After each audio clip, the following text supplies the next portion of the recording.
Saints with an embarrassing performance yesterday against the Seahawks. Ladies and gentlemen, it is early in the morning. Okay, this is the morning after the day before the New Orleans Saints got embarrassed in front of God and everybody against the Seattle Seahawks in Seattle in the Pacific Northwest.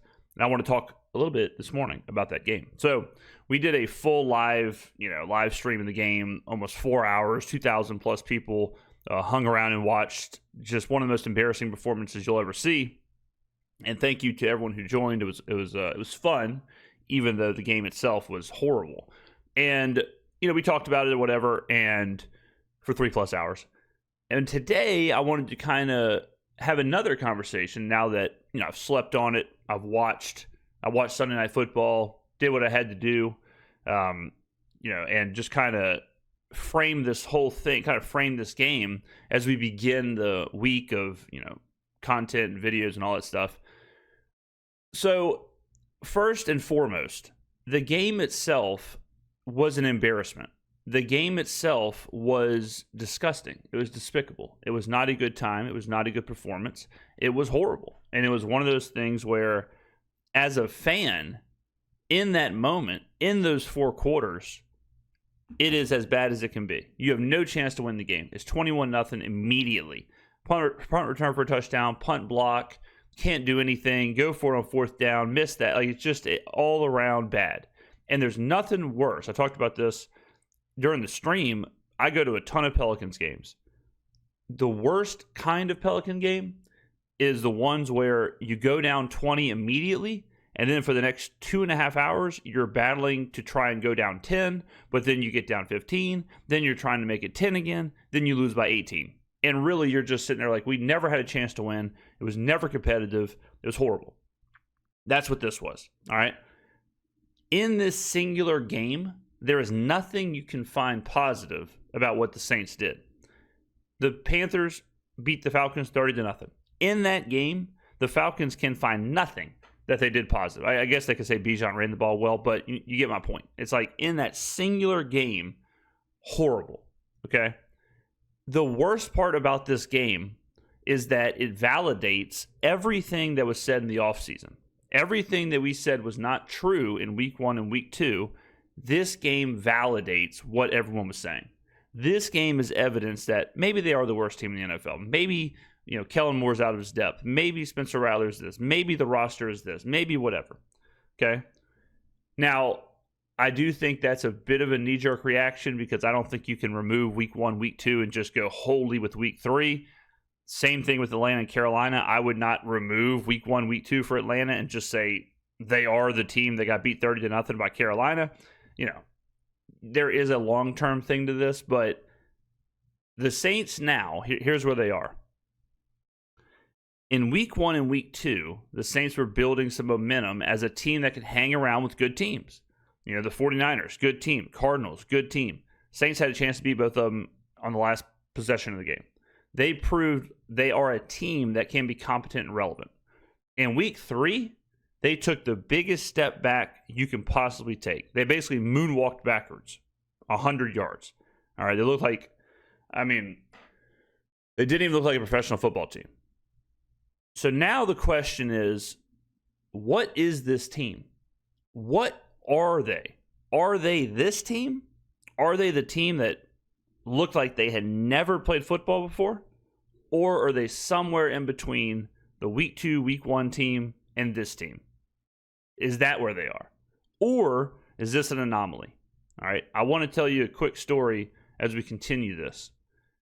In 2017, the New Orleans Saints were coming off of 3 consecutive 7-9 seasons with Sean Payton and Drew Brees. In the 2017 season, they started 0-2. They dropped the first game on the road to Minnesota. The second game, they played at home against the New England Patriots. All right, that game was a bloodbath. They were down 20-0, I believe, in the first quarter. It was never competitive. Horrible game. In that game, Alvin Kamara got like 3 carries. Adrian Peterson was getting work. It was a bad time. I was in the Superdome, and I even made a video on this very channel. All right, it has 14 views currently. In that video, I said, it's over. In that video, I said, I've seen enough. Fire Sean Payton and get rid of Drew Brees. In that video, I said that. It's week 2. You can watch the whole video for yourself. In that video, I said, nope, that's it. I said Sean Payton is, what used to work doesn't work anymore. It's just that the culture needs a reset. I said the ownership needs to be held accountable. Mickey Loomis needs to be held accountable. Get rid of Mickey, which sounds familiar to the conversations happening right now and last year, right? Now, here's the funny part. I was right, but I was also wrong. It was obviously wrong to say fire Sean Payton, release Drew Brees, or trade Drew Brees, right? Because after that game, the Saints went on a run, made the playoffs that year, and then the next year had arguably the best team in Saints history, the 2018 team that got screwed out of the NFC Championship game, but number 1 defense, number 1 offense, one of the best teams we've ever seen with the New Orleans Saints, right? What was right, though, in that game, and what immediately happened, was there was a shift. That's when we saw the shift to Alvin Kamara, Mark Ingram, Michael Thomas, Marshawn Lattimore, the youth. All of a sudden, this new era and this new wave of players took over. And it wasn't the same old song and dance, and it wasn't the same culture. And there was kind of a reinvention with the New Orleans Saints. And that led to, a couple of years about a handful of years of great success. Okay. Similarly, 2 years ago, 1 year. Yeah, 1 year. Or maybe 2 years, I don't know. We beat the Patriots 34-0 on the road. Y'all remember that? This was the Derek Carr, Dennis Allen. This was them. Okay? I think it was 2 years ago. So I think it was Pete Carmichael. 34-0. To go 3-2. We were 3-2 at the time. We beat them in week 5. Quick maths. In that video, I said, in that video, we asked the question, are the Saints figuring it out? Is this an example of the Saints being one of the best teams or whatever? Can put up 30-plus points. Now, it proved that in that situation, it was just the Patriots being horrible. Okay? It was much more about the Patriots being horrible than the Saints being really good. The point of both of those stories is it shows you how in a singular game, it's very difficult to see the entire story. Okay? And you can kind of get caught up in a reaction to that individual game. Now, here's what the long-term reaction should be. The Saints are rebuilding. The Saints are a bad football team. They are somewhere in the ballpark of a 3, 4, 5, 6, 7 win team. Somewhere in there. Could be 5-7, could be 3-5, whatever.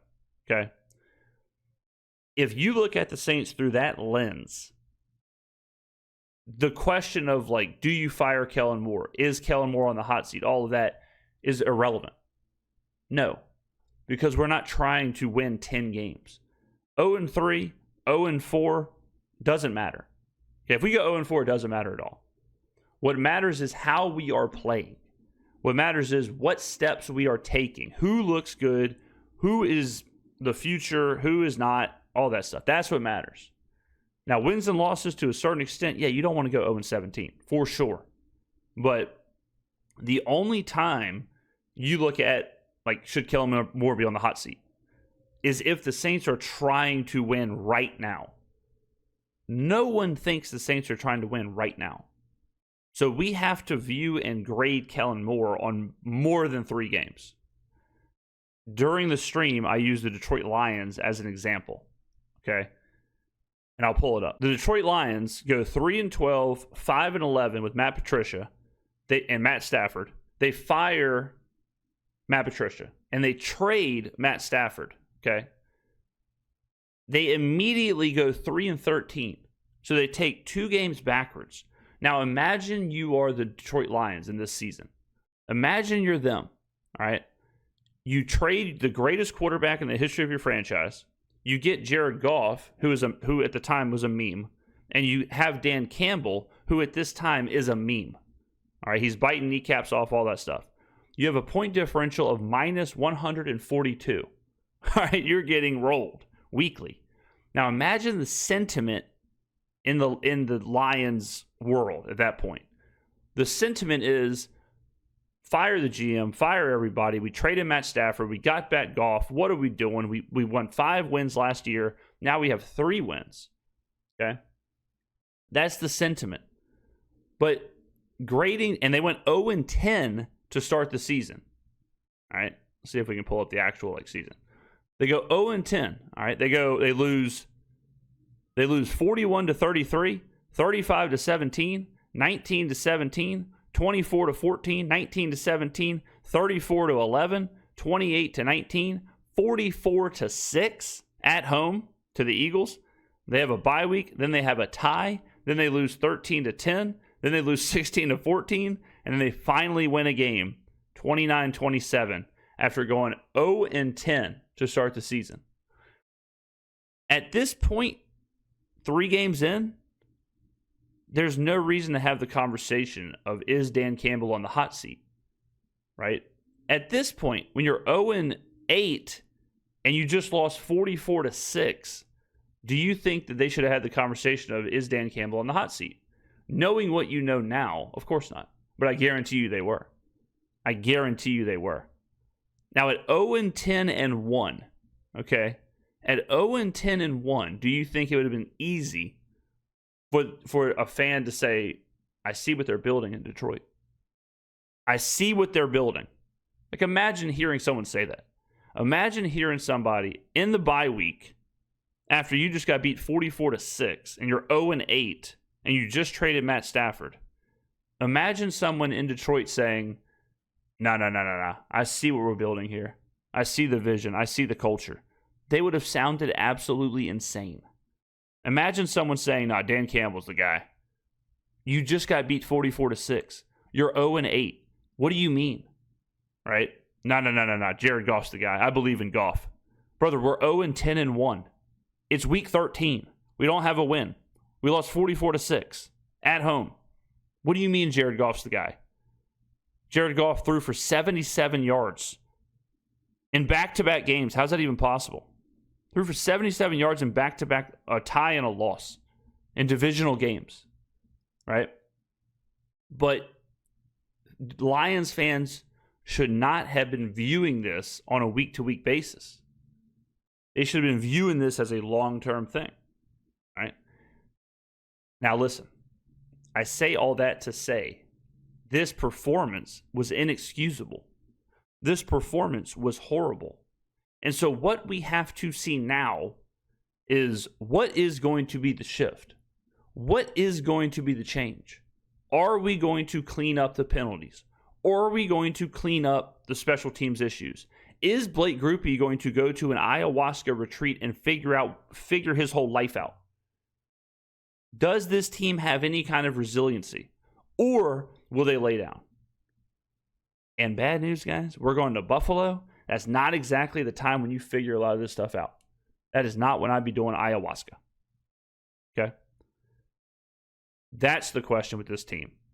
Are they the laughingstock team? Are they the 32nd ranked team?